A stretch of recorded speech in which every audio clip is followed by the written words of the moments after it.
السلام علیکم۔ تمثیل کیا ہے؟ جانسن کے نزدیک غیر ذی روح اور غیر ذی عقل اشیاء کو جاندار بنا کر پیش کیا جانا تمثیل ہے۔ عموماً اسے کسی خاص روحانی اور اخلاقی مقصد کے لیے استعمال کیا جاتا ہے۔ اردو میں یہ لفظ ناٹک اور ڈرامے کے لیے استعمال ہوتا ہے۔ انگریزی کی ادبی اصطلاح ایلگری کے متبادل کے طور پر مستعمل بھی ہے۔ یہاں ہم تمثیل کی وضاحت ایلگری کے متبادل کے طور پر ہی کریں گے۔ تمثیل کی بنیادی خصوصیت پرسونیفیکیشن، تجسیم ہے۔ عام طور پر یہ فنی پیرایہ داستانوں اور اخلاقی حقائقوں میں اختیار کیا جاتا ہے۔ تمثیل عموماً ترغیبی، فکری یا تلقینی ہوتی ہے۔ مصنف کے پیش نظر کوئی ایک اخلاقی سبق، صوفیانہ مقصد یا ترغیب دینے کا مدعا ہوتا ہے۔ اس کے لیے کبھی خواب کو حقیقت کا روپ دے دیا جاتا ہے، کبھی خیال کو تصویر بنا دیا جاتا ہے، کبھی مجرد کو مجسم کر دیا جاتا ہے، کبھی بے جان شے کو جاندار بنا کر دکھایا جاتا ہے، لیکن عام طور پر تمثیل مجرد کو مجسم بنانے کے عمل سے عبارت ہوتی ہے، یعنی ایسی چیزوں کو جسم فراہم کیا جاتا ہے جن چیزوں کا وجود نہیں ہوتا، ان چیزوں کے وجود کو مانا جاتا ہے، جیسے پیار، محبت، عشق وغیرہ کو بطور کردار دکھا دینا تمثیل ہے۔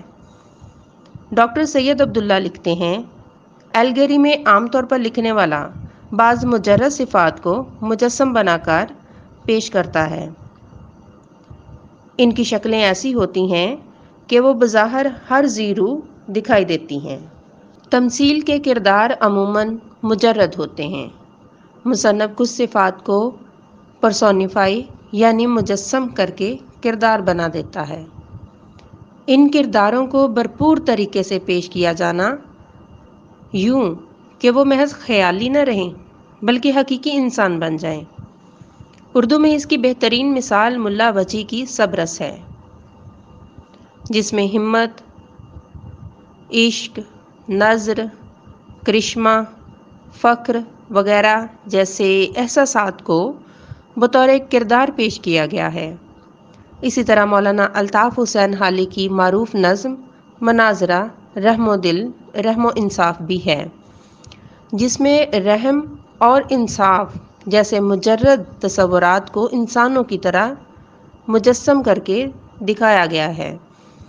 بے جان چیز کو جاندار بنانے کے متعلق تمثیلی انداز کو اقبال کی مشہور نظم شمع اور شاعر میں بھی دیکھا جا سکتا ہے۔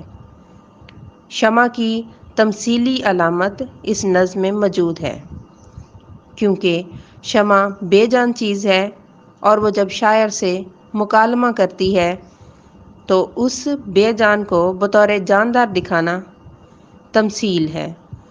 محمد حسین آزاد کے نیرنگ خیال میں شامل بعض مضامین خواب کو حقیقت کا روپ دیتے ہیں تو یہ بھی تمثیل ہے۔ تمثیل کی مثالیں ہمارے علاقائی ادب میں بھی مل جاتی ہیں۔ اس ضمن میں ہیر وارث شاہ کی منظوم عشقیہ داستاں کا مطالعہ کیا جائے تو وارث شاہ نے بھی مختلف کرداروں کو تمثیلی مفہوم دیا ہے، جیسے بنسری اور جوگ۔ ہمارے صوفیہ کرام نے بھی معرفت کے اسرار و رموز لوگوں تک پہنچانے کے لیے تمثیل نگاری کی ہے۔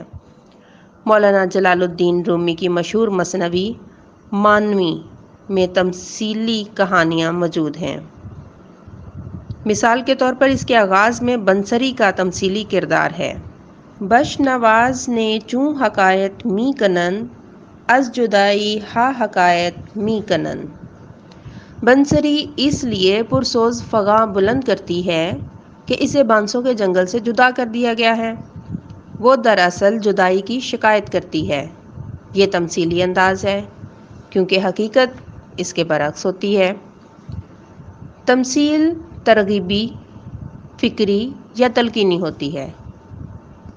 اخلاقی سبق دینا اس کے پیچھے ایک مقصد ہوتا ہے، جس میں خواب کو حقیقت، مجرد کو مجسم، بے جان کو جاندار تصور کیا جاتا ہے، خیال کو تصویر بنا کر دکھایا جاتا ہے۔ اندھیرے چاروں طرف سائیں سائیں کرنے لگے، چراغ ہاتھ اٹھا کر دعائیں کرنے لگے۔ چراغ کے ہاتھ نہیں ہوتے، ہاتھ اٹھا کر دعا کرنا انسانوں کی صفت ہے، یہ چراغوں کو دی گئی تو یہ تمثیل ہے۔